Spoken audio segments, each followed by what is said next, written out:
welcome to the second video in this series. So in the first video, Perceived Trauma, I shared with you a little bit about different types of trauma, how that trauma is perceived, and also some stuff that was going on for my daughter, and said that I would share our weekly updates.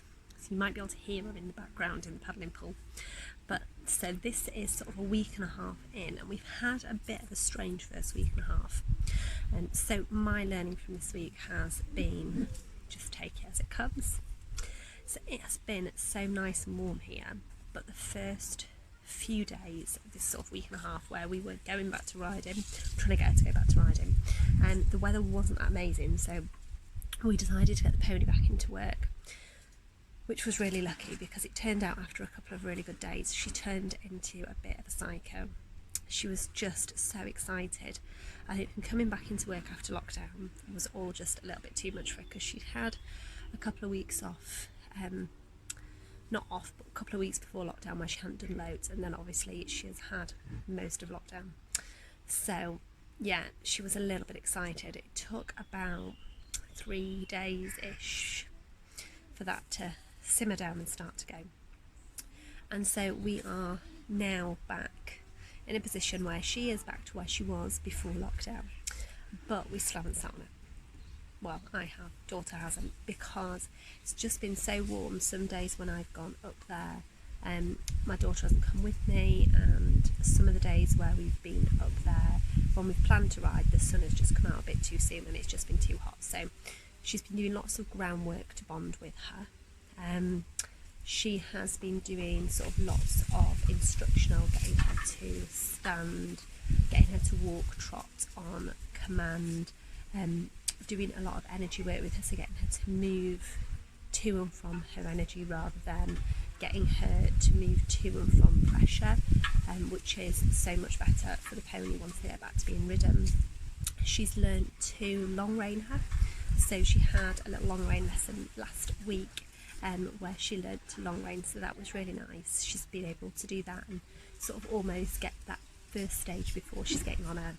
She's been leading her pony's a little bit like a dog, so she leads her, and when she says stand and stay, her pony just stands and stays, but only for her, she doesn't do it for me.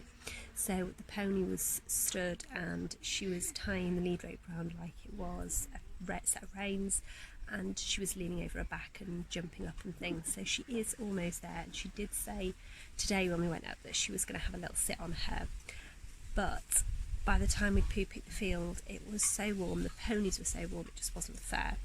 So we're hoping it cools down a little bit this evening, so she can go up and ride. But if it hasn't cooled down early enough this evening, we're going to go up first thing tomorrow morning. It's the plan, straight after breakfast, and get her in, get her tacked up and taken out, and she can have a little sit on her there.